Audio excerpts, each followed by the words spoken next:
નમસ્તે વિદ્યાર્થી મિત્રો, શ્રી નીલરાજ શૈક્ષણિક સંકુલની યુટ્યુબ ચેનલ પર આપ સૌનું સ્વાગત કરું છું. આજે આપણે ઇંગ્લિશ વિષયમાં પ્રકરણ નંબર 1 છે against the odd any story, બીજી છે સીતાપુર્સ લાઇટ, તેના વિશે આજે આપણે જોવાનું છે.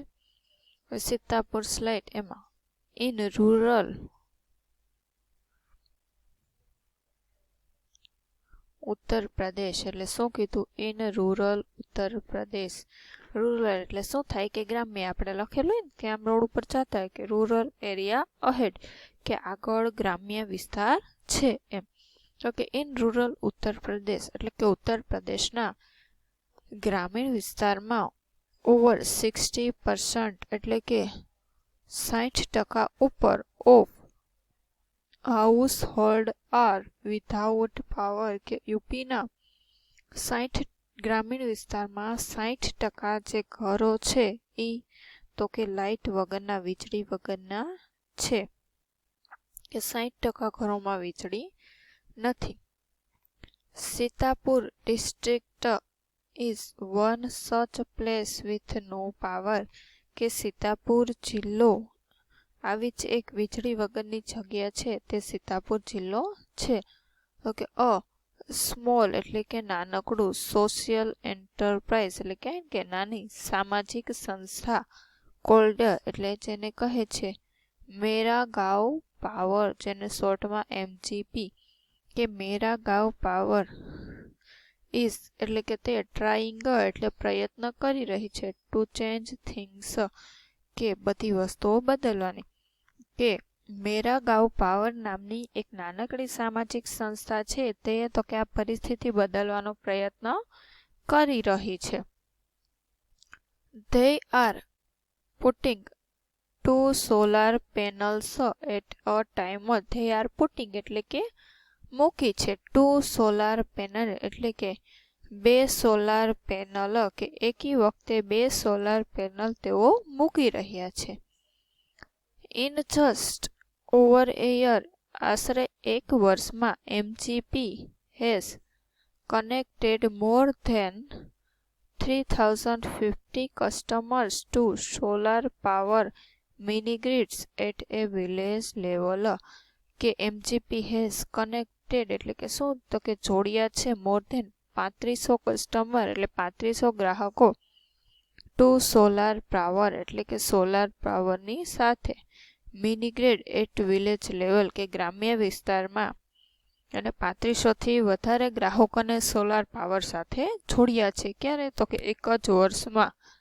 વિલેજ બાય વિલેજ એટલે કે શું થાય? તો કે એક પછી એક ગામમાં MGP is building a network of low cost solar માઇક્રોગ્રીડ્સ, કે MGP બિલ્ડિંગ એટલે કે બાંધકામ બનાવી રહી છે, network of low cost, network એટલે કે ચાલુ એમ, કે લો કોસ્ટ એટલે ઓછી કિંમતનું સોલાર માઇક્રોગ્રીડ્સનું નેટવર્ક છે તે ઊભું કરી રહી છે. ધેટ એટલે કે તે, પ્રોવાઈડર એટલે પૂરું પાડે છે, 2 LED લાઇટ્સ કે 2 LED lamp and a mobile charging point, કે મોબાઈલનો charging point, to all paying household at a cost of 25 rupees per week. કે તેઓ 2 LED લાઇટ અને એક મોબાઈલનું ચાર્જિંગ પોઈન્ટ અઠવાડિયે 25 રૂપિયાના દરે છે તે જોડી આપે છે. કે એક અઠવાડિયા માટે 25 રૂપિયા એટલે સાવ ઓછું જ કે. એક અઠવાડિયામાં 25 રૂપિયામાં 2 LED લેમ્પ અને એક છે મોબાઈલનું ચાર્જર છે તે આપણે યુઝ કરી શકીએ. એટલે મહિનાના ગણશો તો તમે કેટલા થશો? અઠવાડિયામાં 7 દિવસ હોય તો એક મંથના આપણે 100 રૂપિયા થતો 125 રૂપિયા ગણી શકીએ. That is cheaper than kerosene. શું કીધું? ચીપર એટલે કે સસ્તું છે, ધેન કેરોસીન, કેરોસીન કરતા એ કેવું છે? તો કે સસ્તું છે. ધેટ ઇઝ ચીપર ધેન, કે આ સોલાર પાવર છે કેરોસીન કરતા સસ્તું છે. Which can cost almost double across a month. શું કીધું? which can cost એટલે કે તે એક મહિનામાં કોનો ખર્ચ? તો કે કેરોસીનનો ખર્ચ છે તે ડબલ એક્રોસ એ મંથ. આ સોલાર કરતા એક મહિનામાં ડબલ ખર્ચ કેરોસીનનો આવે. સોલાર પાવર એટલે કે સૂર્ય ઉર્જા as a smokeless source of light. આપણને ખ્યાલ છે કે ધૂમ્ર રહિત લાઇટનો પ્રકાશનો સ્ત્રોત છે. Comes with added benefits to customer health. એ તો કે ગ્રાહકના બેનિફિટ એટલે સ્વાસ્થ્ય માટે પણ કેવો છે? તો કે લાભકારક છે.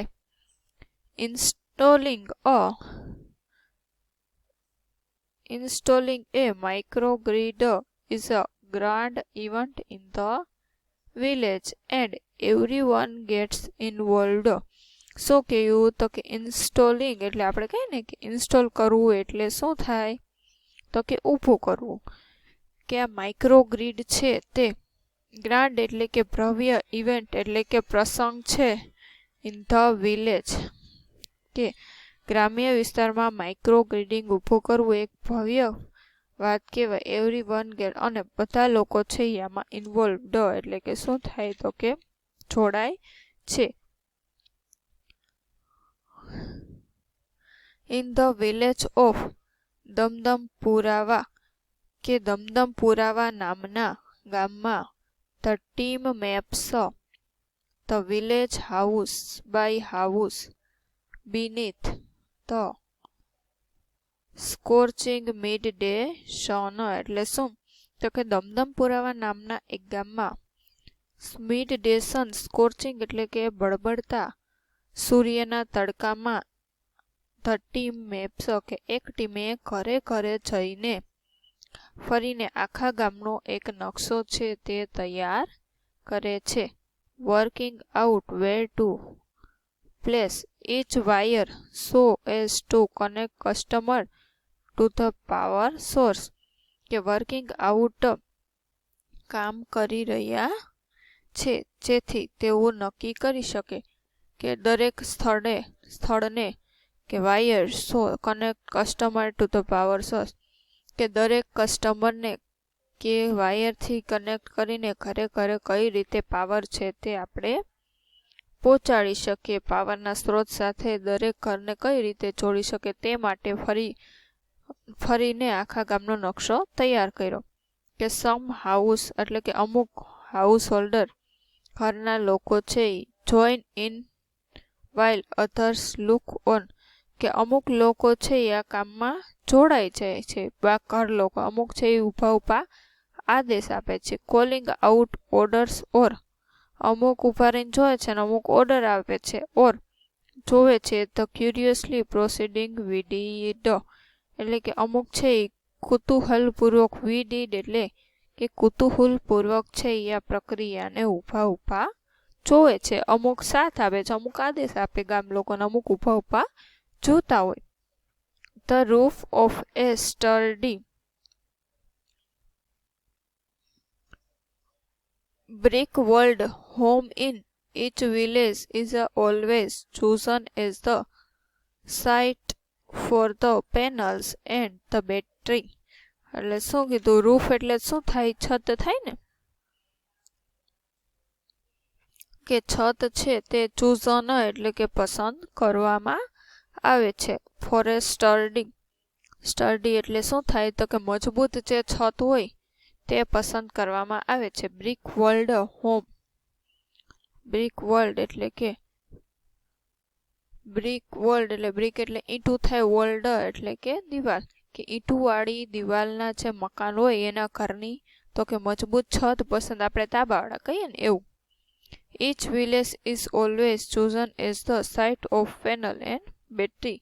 એટલે કે દરેક ઘરને છાપરું પસંદ કરવામાં આવે અને તેના ઉપર તો કે પેનલ આપણે જે હોય એ ગોઠવવામાં આવે છે, solar panel. Azaz, one of the company's first electrician to be recruited from the local district block of Yusha installs the panel in southerly direction to the capture as much sunlight as possible. કે આ લાઇટથી શું તો કે સ્થાનિક જિલ્લાના રેઉઝા બ્લોકમાંથી company દ્વારા અઝાઝ વન ઓફ ધ કંપની કે પહેલી કંપની છે રેઉઝા દ્વારા લોકેટ ડિસ્ટ્રિક્ટ બ્લોક ઓફ રેઉઝા ઇન્સ્ટોલ એટલે કે ભેગું કરવામાં ગોઠવવામાં આવ્યું છે. ભરતી કરવામાં આવેલો સૌથી પહેલો ઇલેક્ટ્રિશિયન કોણ હતો તો કે Ejaz.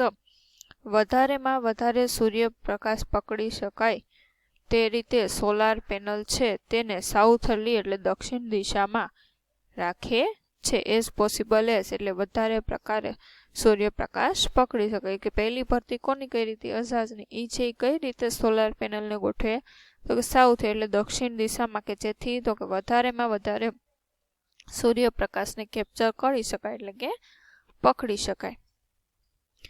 We are saving our environment with this light show. કે we are saving એટલે કે બચાવી શકે છે our environment એટલે કે આપણું પર્યાવરણ with this light કે આ પ્રકાશથી and there are no pollution in our homes either અને આપણા ઘરોમાં પ્રદૂષણ પણ થતું નથી. says a farmer from the village. આવું કહે છે કોણ તો કે ગામનો એક ખેડૂત છે તે આવું કહે છે કે આના દ્વારા આપણે પ્રકાશ બચાવી શકીએ અને આપણે પર્યાવરણને નુકસાન થતું પણ અટકાવી શકીએ અને આપણા ઘરોમાં પ્રદૂષણ પણ થતું નથી. New businesses are starting to emerge amongst the customer to. કે શું તો કે ગ્રાહકોમાં પણ નવા વ્યવસાય ઊભા થઈ રહ્યા છે. અમંગ એટલે વચ્ચે, ન્યૂ બિઝનેસ એટલે કે નવા વ્યવસાય, સ્ટાર્ટિંગ ઇમર્જ એટલે ઊભા થઈ રહ્યા છે કસ્ટમરમાં પણ. સેઝ અનધર બીજા લોકો આવું કહે છે. ઇન વન વિલેજ એક ગામમાં કસ્ટમર્સ આર એટલે ગ્રાહકો યુઝિંગ ધ લાઇટ એટલે ઉપયોગ કરી રહ્યા છે લાઇટનો to view saris by night. કે વ્યૂ સારીઝ વ્યૂ એટલે શું થાય તો કે વણવું, કે સાડી વણવા માટે રાત્રિ દરમિયાન આનો ઉપયોગ કરી રહ્યા છે. ઇન અનધર બીજી રીતે તો કે બીજી જગ્યાએ બીજા એક ગામમાં તો કે વન મેન એટલે કે એક માણસ, નાવ એટલે કે અત્યારે, હેઝ અ નાઇટ એટલે રાત્રિના, બિઝનેસ એટલે ધંધામાં, મેકિંગ બનાવી રહ્યો છે, પ્લાસ્ટિક ટેબલ ક્લોથ ઇસે. કે અન્ય એક ગામમાં એક માણસ છે એ રાત્રે તો કે પ્લાસ્ટિકના ટેબલ ક્લોથ બનાવવાનો રાત્રિ વ્યવસાય પણ કરી રહ્યો છે. ઇસે તેણે એવું કહ્યું. It is nice to have light. કે એ શું છે નાઇસ એટલે કે સુંદર છે, સારું છે. ટુ હેવ લાઇટ કે લાઇટ માટે કે તે એક સારું છે. વાઇલ કે જ્યારે વી કુક કે આપણે બનાવી રહ્યા હોય, રાંધી રહ્યા હોય, એન્ડ ઇટ કે આપણે રાંધી રહ્યા હોય અને જમી રહ્યા હોય ત્યારે શું લાઇટ હોય તો કેવું આપણને સારું લાગે ને. આપણને એવું થાય કે અત્યારે લાઇટ જતી રહી હોય તો આપણે રાહ જોતા હોય કે લાઇટ આવે ત્યારે જમશું. પણ જ્યાં તો કે લાઇટ હોય જ નહીં એ લોકો તો કેવા ખુશ થઈ જાય ને કે ફર્સ્ટ ટાઈમ લાઇટ નહીં જોઈને એ લોકોને આનંદ આવે. અવર ચિલ્ડ્રન આર કે આપણા બાળકો પણ ઓલ્સો સ્ટડિંગ મોર નાવ કે હવે આપણા બાળકો પણ વધારે ભણી શકશે કે લાઇટ નહીં હોય. પેલું તો રાત્રે તો કે દીવાને એવું કરીને એ લોકો છે એ પોતાનું ભણતર પૂરું કરતા હોય. શું ચોક 60% ઉપરના ગામડામાં વીજળીનો સોર્સ ન હોય તો આપણે વિચાર કરી શકીએ ને કે ત્યાંના લોકો કેટલા ગરીબ હોય. એટલે દીવાને એવું ચાલુ રાખીને કેરોસીનનો એનો યુઝ કરીને ભણવું પણ શું થાય તો કે એ લોકો માટે ખર્ચાળ થઈ જતું હોય. તો આવી રીતે ત્યાંના લોકો છે એ તો કે વીજળીનો સોર્સ છે તે મેળવે છે સોલાર પેનલ દ્વારા. હવે પછીનું છે પલક્કડ પબ્લિક લાઇબ્રેરી. નેક્સ્ટ લેક્ચરમાં જોશું.